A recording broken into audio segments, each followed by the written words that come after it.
Man, what's up YouTube? Let's get into this first tutorial, man. Today we're gonna do a high temp fade on my guy. So I'm gonna show you all my system. I like to split the haircut into 4 parts. So the first is the prep work, then we get into the fading, and then the lining, and we finish off with the finishing touches. So right now I'm just prepping to line up in the outer areas where I'm going to do any lining at. I'm just wiping it down with a little bit of alcohol.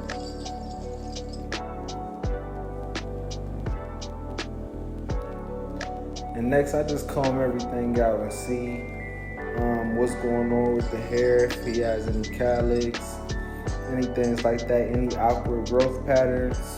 I'm just pretty much combing it out, just checking everything.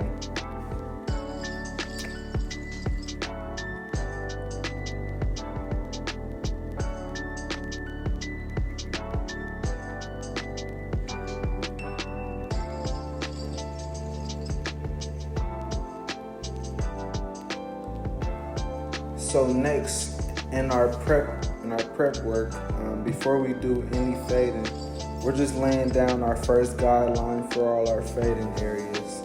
So I like to go ahead and set them all. I like to set them all in beforehand, so once it is time to fade, everything's already matched up and congruent, and we can just get in straight into it.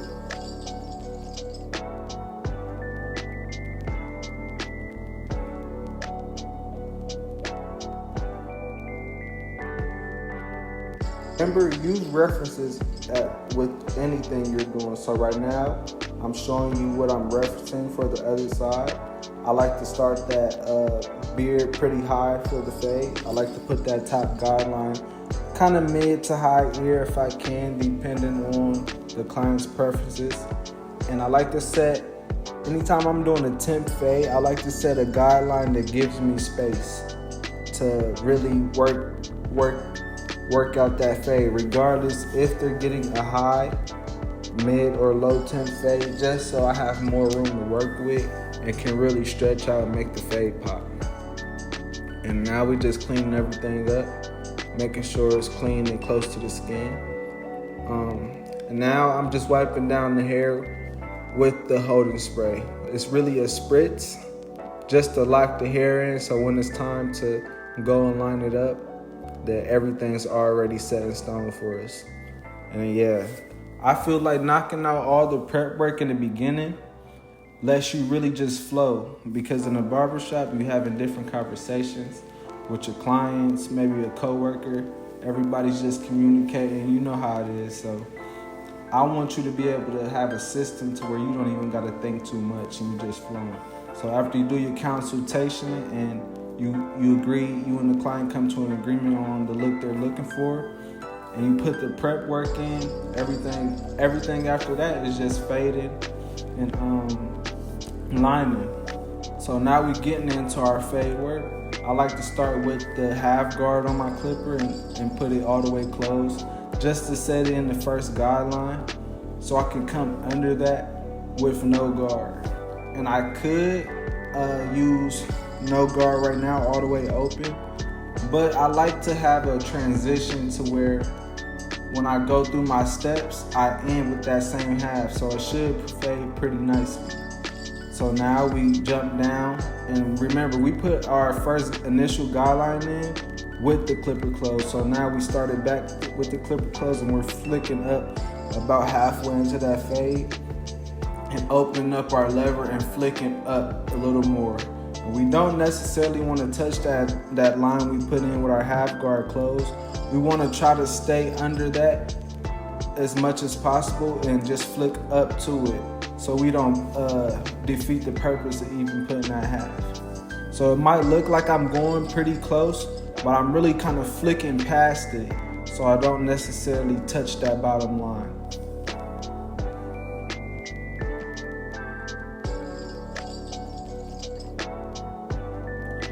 And next I clip on that 1.5 guard and I start all the way open. I feel as if you can really fade, especially on curly hair, that you can flick that 1.5 guard into any transition of any amount of bulk. So I like to keep the half guard and the 1.5 guard because I believe if you manipulate your clippers right, you can work that whole fade area no matter what the length is on the top. So now we're just working that 1.5 guard down to that half guard close guideline, and we're just trying to create a gradual transition from the dark to light. All a fade is a transition, so it's thousands of ways to do a fade. But at the end of the day, you want to find the steps or the process that makes the most sense, because it's easy to get lost in the fade. So you want to find the system that works best for you in achieving the desired look you want to achieve. And now I clip on that half guard, and I'm going to start open again, and I'm going to just work my way down to the half guard close, and it should be a nice fade. And notice how I have both my guards in my hand. Well, you can't see my 1.5 guard now, but I keep both my guards in my hand so I can just flow. I don't really want to turn around only to grab my liners at this point. I want to knock out my whole fade without having to turn around and waste any time moving back and forth. And also, one thing I want to point out, I'm just trusting my system. I'm not trying to make it perfect right now. I'm just going through the system and working out the guidelines that I set in for myself. This is so we can go back at the end and try to touch up any imperfections we might see once we already put the lining on there, and that's going to help everything stick out better for us anyway. So trust me, I used to be wanting everything perfect before I went to my next step, and I was taking probably an hour and a half sometimes when I was doing that. And once you have a system, and once you trust that system, and you just stick to it, no matter what sits in your chair, no matter what hair texture sits in your chair, and you just follow it, it's gonna save you so much time.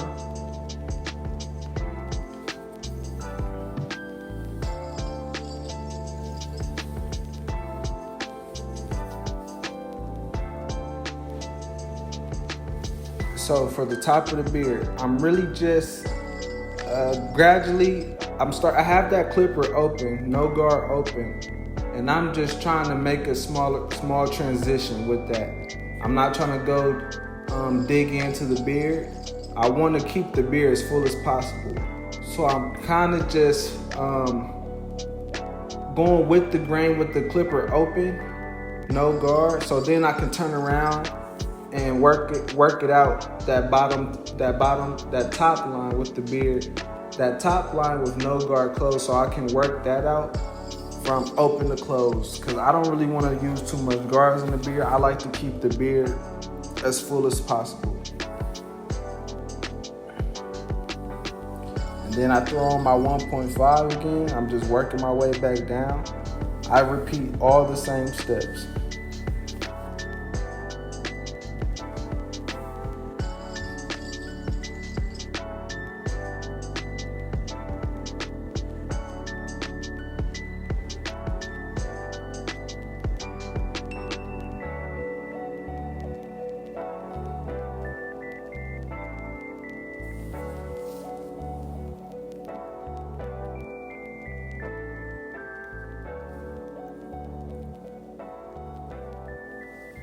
And take what you can from my system. Even if you try it out and see it might not fit you, or it might work perfect for you. Just take whatever you can, because honestly, I came up with my system just trying a bunch of different people's system and seeing what worked and what don't work for me, and taking stuff from here and scrapping other things. So over the course of time, you're gonna think you have a system for you, and then you might use it on a certain texture, and it might not necessarily work that well for you.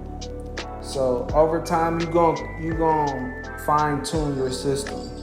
So don't think, yes, have a system to always rely upon, but don't think you just gotta stick to one and that's gonna be the one for you forever. Because honestly, Guys, sometimes we're gonna get bored of our system. We're gonna want to try something new, just to spice it up a little bit in the shop, because doing the same thing repetitively, it kind of becomes boring. But I promise you, if you do the same thing, putting those extra reps in and sticking to something also at the same time, it helps you master something.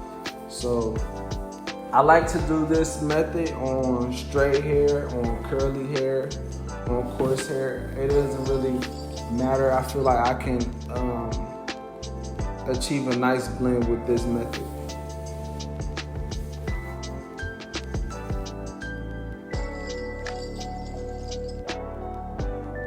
And you can kind of see better how I'm just working at that beard with no guard on there, lever open. And I'm just fine tuning and really not fine tuning. I'm picking through any dark spots and I'm just working those out. So back to the same process with the taper, just coming down with it. And you see, I kind of have an order of operations when I'm doing it, especially on the taper. When I have that no guard on there, when I have no guard on my clipper, I'm doing everything that I can with no guard.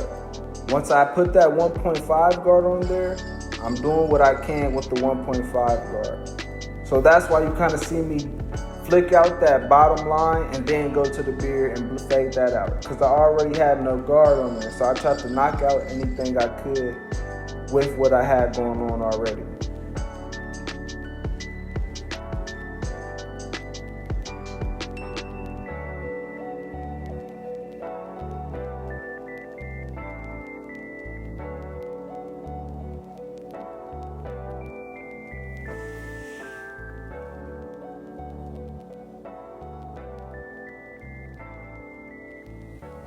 You just see me checking my mirror a little bit, making sure everything is just flowing nicely before we get into that lineup.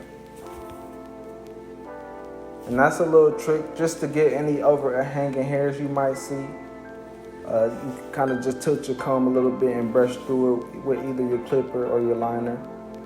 So now we're starting on the outer edge.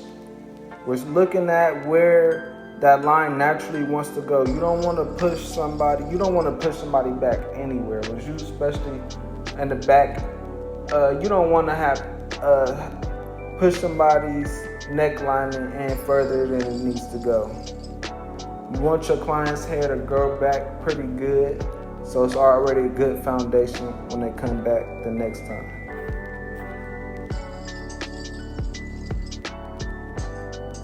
And also, you can kind of see once you put that line on there where you got to go back and clean up at much better in the taper, because everything just starts to pop more.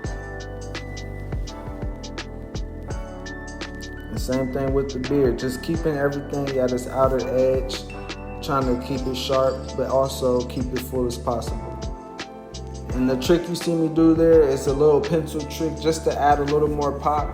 And honestly, I know it's a lot of debate about enhancements and pencils, but honestly, do what fits best for you.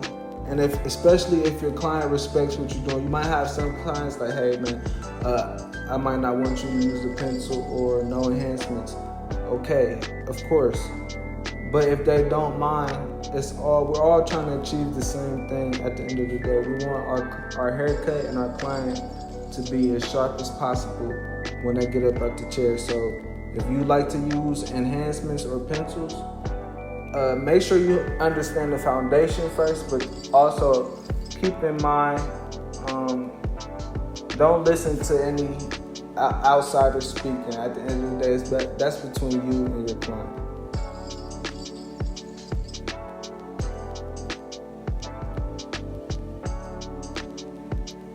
So I'm just keeping everything full, and it's coming together very nicely, man.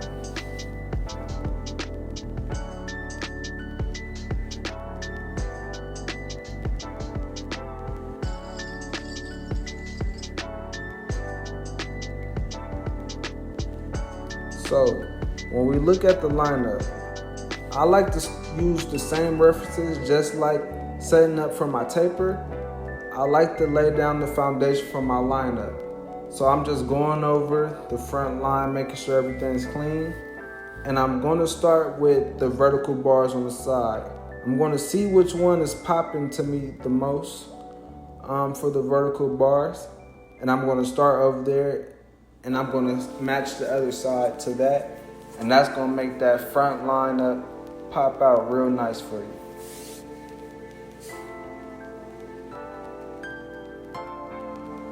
And notice I'm not digging in, I'm just light tapping and going, light tapping and going.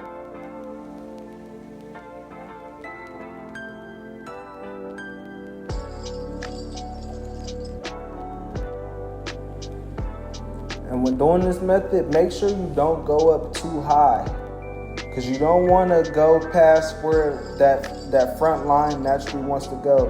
And sometimes you see he has like a receding corner. So if I went up a little high, trying to make it super sharp and get it up high, then I might mess up where I want to put that front line up at.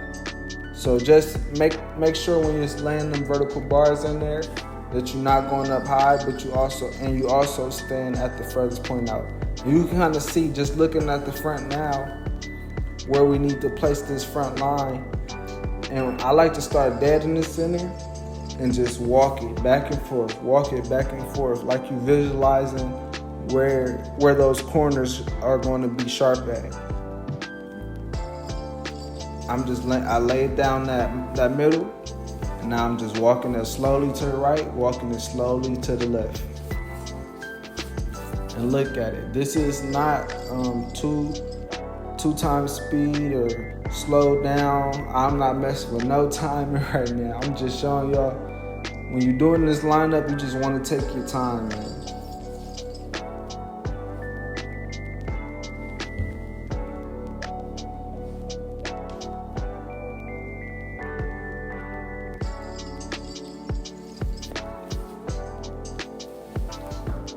And I appreciate everybody who tuning in right now, for sure. This is just the first tutorial, so I want y'all to help me grow as well. If it's anything that I could have explained better throughout the video, or just touch on a little more, please drop a comment down and let me know. And it's also, and vice versa, if it's something that you like how I'm doing or you want to see more of, just also let me know as well, because I plan to bring you guys a lot of tutorials this year, just show you guys how to become an efficient barber and leave your clients getting out the chair, feeling their best as possible, feeling best as possible.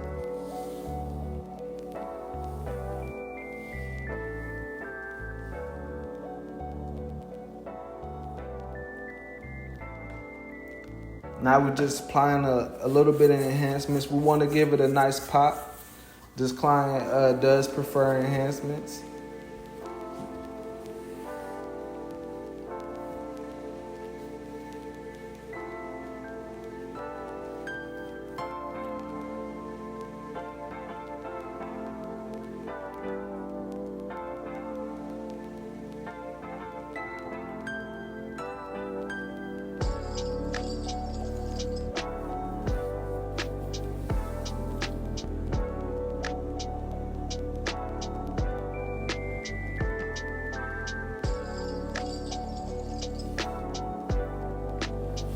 And I'm staying on the outer edges of where I placed the lineup at. We're not trying to create something new. And that's kind of a stigma of enhancements in the first place. We want to go ahead and apply those enhancements where we already placed our lines in. And now we're just locking it in with some holding spray and putting a little bit of fibers on those thinner spots. I don't usually use fibers a lot, but since this client, the recessions on the lineup shows a little bit more, I went ahead and placed some fibers on there.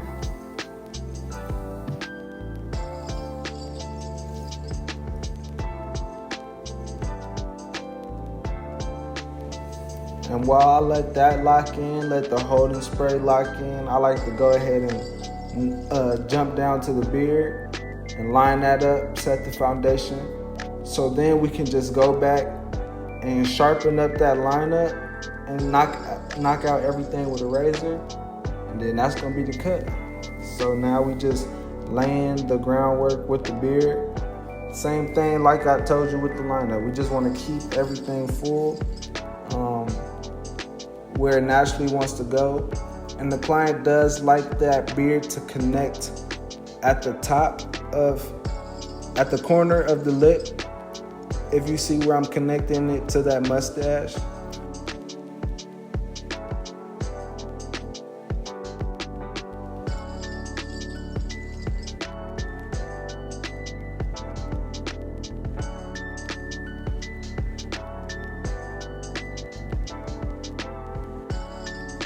And one thing I didn't point out, so with that lineup on the beard, I'm not doing the full beard lining with the trimmer, but I just wanted to set a good guideline.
Now for when that holding spray dries up, we just going back and making everything sharp.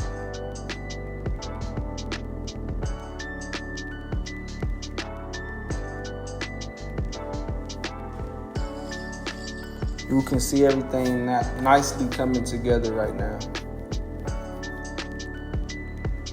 And see that crisp line that holding spray is giving, that's just from all the prep work we did, laying down the alcohol, locking it in with the spritz, and then locking up those enhancements in with the holding spray.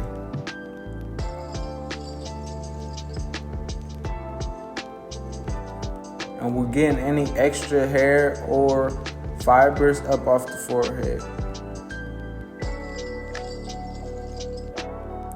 And like I said, now we just pretty much getting into our fine tuning. We're making everything sharp with a razor. And after this, we'll do our detail work, and everything's gonna be everything, man.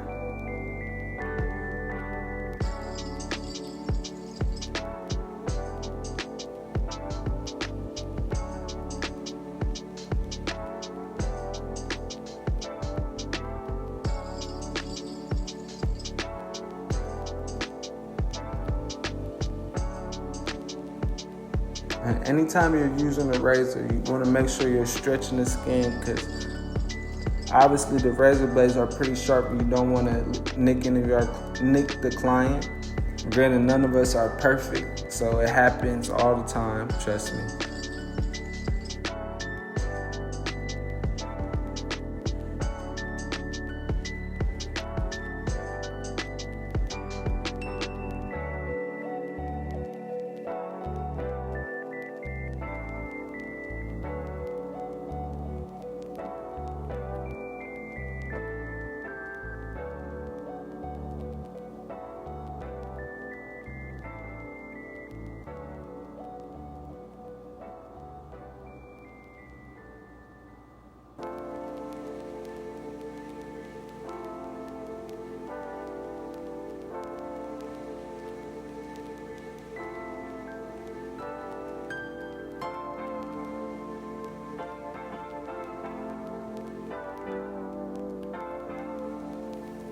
And for some clients, you can go ahead and knock off those extra hairs on the cheek with the razor. But not all. It's not good for all clients because it can leave a blunt cut. and it can kind of cause some ingrown hairs on the cheeks. So I like to just, for certain clients, go ahead and just leave that hair and remove it with the clipper.